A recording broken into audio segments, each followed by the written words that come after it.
Hello everyone, Manathrall here, and welcome to another RuneScape video. Now my setup is a little bit different, so I won't be looking directly at the camera for a little bit, but it shouldn't be too much of a big deal for you guys, but things are a-changing.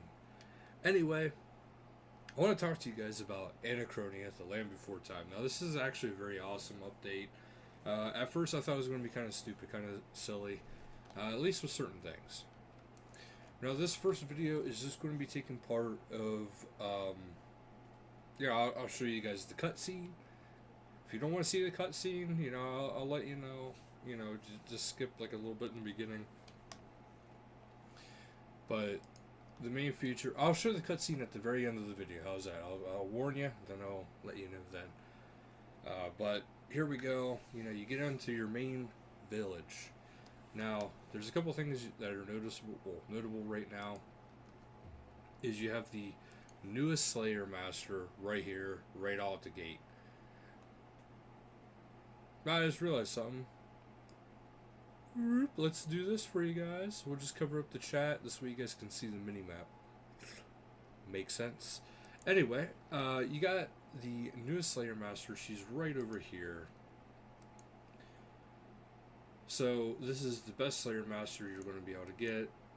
There is the pools down below here. There's a few other things, but I haven't really gotten to that part yet, the pools. Slayer Master, of course I've gotten to that. That's the Slayer Master I use now, which is kind of nice because you have the lodestone right there. So bam, you don't need any more teleports to Kuradel, unless you want to go there for a Slayer assignment that you get, which is absolutely fine. But anyway, I didn't start out with the lodestone, unfortunately, because you actually have to come up here and you have to manage your base camp. Now, they give you a little bit of a rundown as to what you want to do, and they speed things up so this way you can at least get your town hall done. But as you can see, you have a lot of stuff here, and right down here is the lodestone. This is the first thing I made right out the gate. You barely needed any resources. Same with the bank chest. You barely needed any resources. I got it done within a couple hours. I know it sounds like a long time for a couple hours, but here's how it works. This is how you get your resources. So you have to assign workers you get, and you start out with 10 workers only, but you have to assign the workers to each category that you want to earn stuff in. Now, me personally, I kind of have a strategy in mind. I don't know if it's exactly the best strategy or the worst or whatever. I'm not entirely sure, but I will say this: so far it's working out pretty good for me. But let's get into the point of showing you guys what is what with the different buildings. Okay, so the town hall, much like games like Clash of Clans, it dictates what you can make. So you can't exceed whatever the town hall can support. So you have to have your town hall kind of high.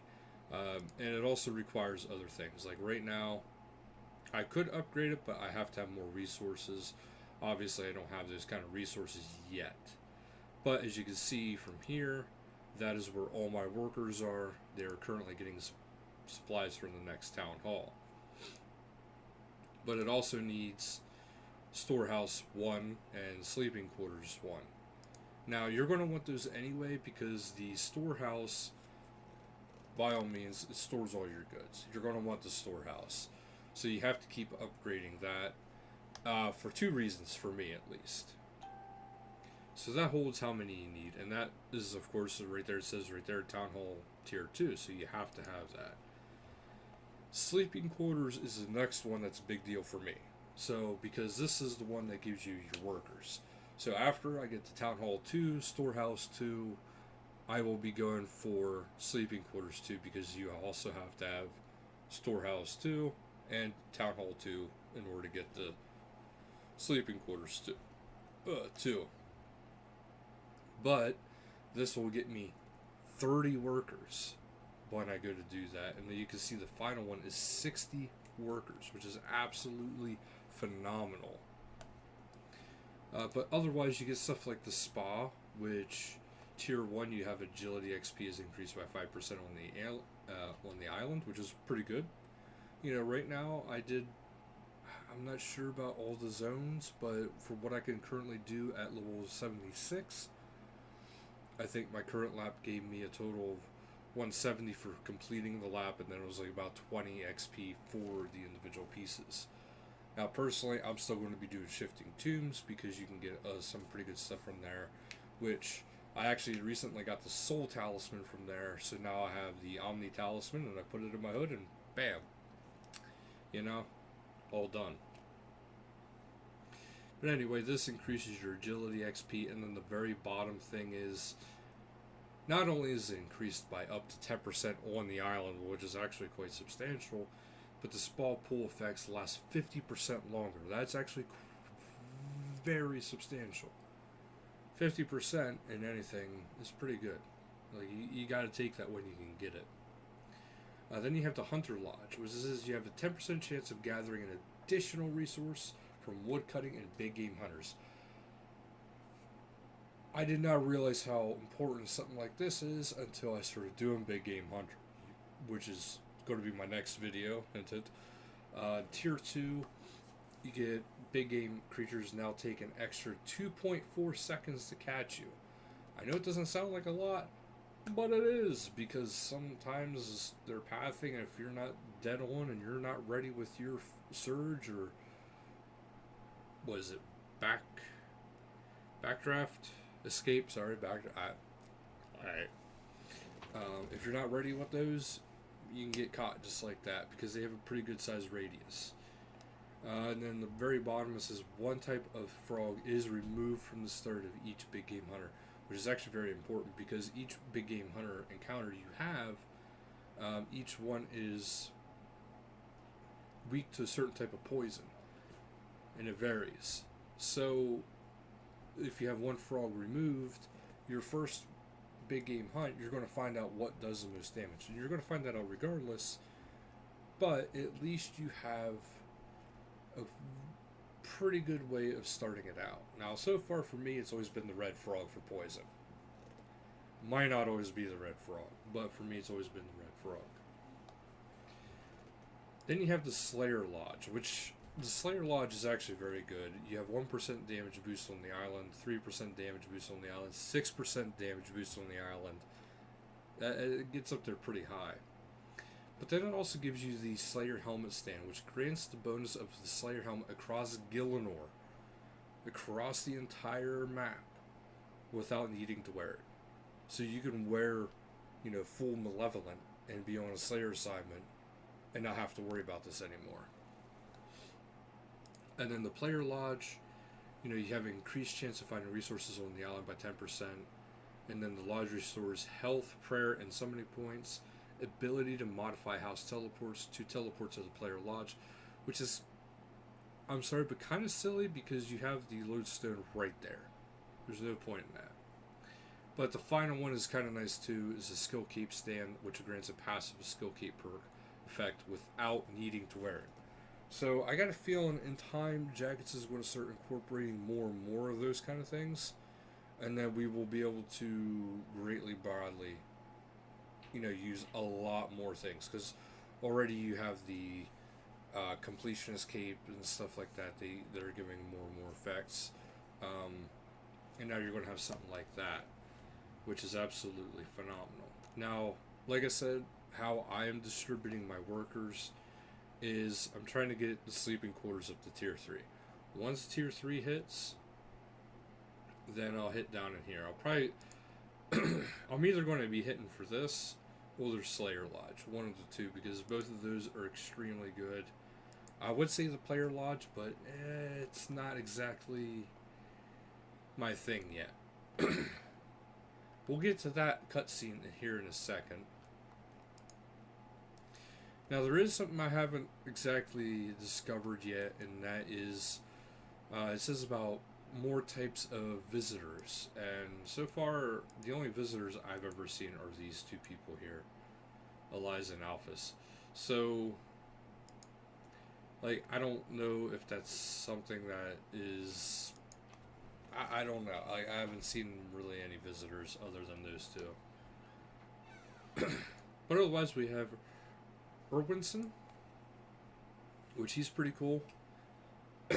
because he gives you this kind of stuff.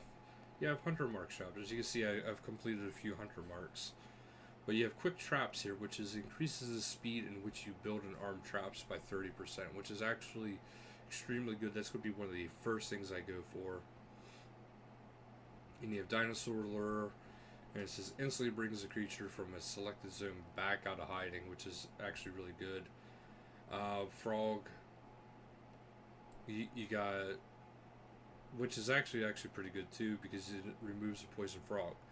So if you have a bunch of these combined with the hunting lodge effect, you'll have your one frog, and you can just keep blasting right through the dinosaurs. Now I understand it does take 10 hunter marks to get it, but you know, that's not too bad. And if you have nothing else to spend it on, why not? But I got a feeling eventually more rewards will be added. But you also have the, you know, it's a ranked baiter title. So, you know, if you're into titles, that's where you would go. This is how you can buy the blueprints to actually make the Elite Trapper outfit, and then you also have a few XP lamps. And if you're actually just looking for hunting supplies, you can actually get your hunting supplies here as well. So that's actually fantastic. You got butterfly jars. I mean, you pretty much have everything that you're probably going to be most commonly using. Now, there is one more thing I want to show you, at least for this video, and that is where the Herbie Werby, I believe it is located. Now, I already completed it for this week, so I apologize. I will give you a rundown because it's not hard to do. But to get there, at least from there, this is the way I did it. I'm not sure if there's other set paths you could take to get there, but this is probably, I would think, the best one, because you're getting... This is actually the wrong way.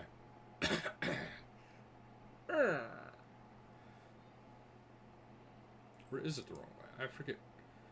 Okay, so yeah, it's the wrong way. We got to be going up to here. That's where we need to be going. So I am going the absolute wrong way. I apologize for that, guys. But it gives you a chance to actually look around the island a little bit. It is a very beautiful island. The artistry in this, like, they did a very good job graphically doing this. There is a lot of stuff in this, and one thing I'll actually show you on the map too, because you guys might find this interesting. I know I did too. Is it actually can show you some locations, and it'll actually tell you what kind of resources are in those said locations, which is kind of something that Jagex is not entirely always known to do, is to tell us exactly where something is. I don't mind that they don't always tell us, but they don't always tell us. So I can kind of take a shortcut right here, traverse this, because I kind of got to go this way anyway. This time I'm sure, guys, I do promise. Ooh, my guy lost his footing and he got hurt. So, I mean, you can get hurt. I got a feeling these are going to be something eventually. They're probably going to be, like, constantly having it so you can do more and more stuff with this. See, there's a Dragonkin statue. I didn't observe that yet, so I have no idea what that does. I about just crapped myself because I was just like, is this actually the right way? Even though I said I'm 100% sure that this is the right way for what we want to do.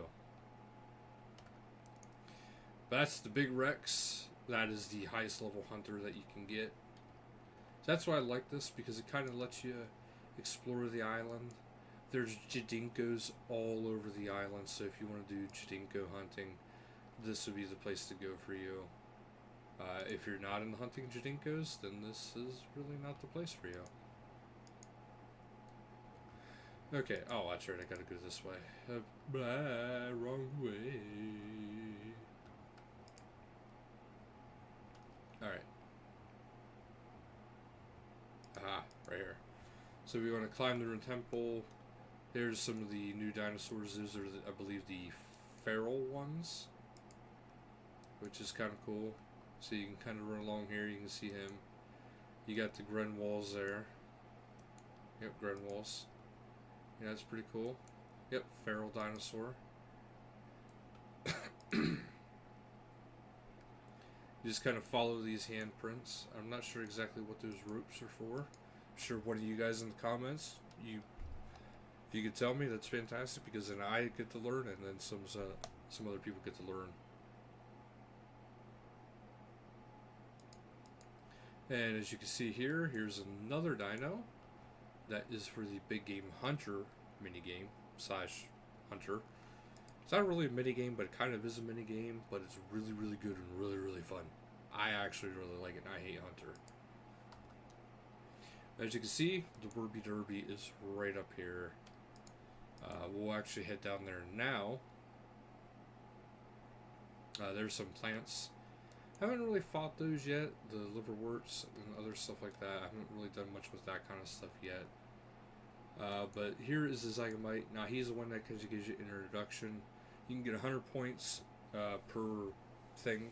I'm not sure if it's a daily or a weekly. Let's just check that out. Because if it's a weekly, then I can, or a daily, then I can show you guys. But if it's a weekly, then obviously I cannot show you guys. There's so many things here. Okay. Yeah, Herbie Derby. So, yeah, you can do it once per week. So, unfortunately, I can't do it for you guys. But what you gotta do, I think I could still go. Yeah, I can't go down. Well, when you go down there, you're in a room. There's a fire in the center. And there's a bunch of these type of Zygamites inside of it, the ancient Zygamites. Now, what they will do is they will all run to the outside. There's clean, and then there's corrupted herbs. And you want to burn all the corrupted herbs you can, and you want to stop the other Zygamites from burning the clean herbs. So the whole goal is to, whenever you see them pick up a green herb, so it's sparkling green, stop them. Go up to them, click them. You'll take it away from them. But at the same time, you want to get other points. You can get points faster too if you combine it with taking the purple herbs, which are glowing purple, and throwing them into the fire. This will help you out getting your points faster. So it's all pretty good. But now we will head back to Anachronia, which is the actual name for it. We'll head back there, and I'll show you guys the little bit of the cutscene. So if you guys are done, you don't want to see the cutscene, you want to kind of find that out for yourself, by all means. The rest of the video might not be for you, but for anybody else who wants to see this cutscene, enjoy.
I hope you guys enjoyed that cutscene, but that'll actually do it for this video, so thank you guys so much for watching, and until next time, later guys.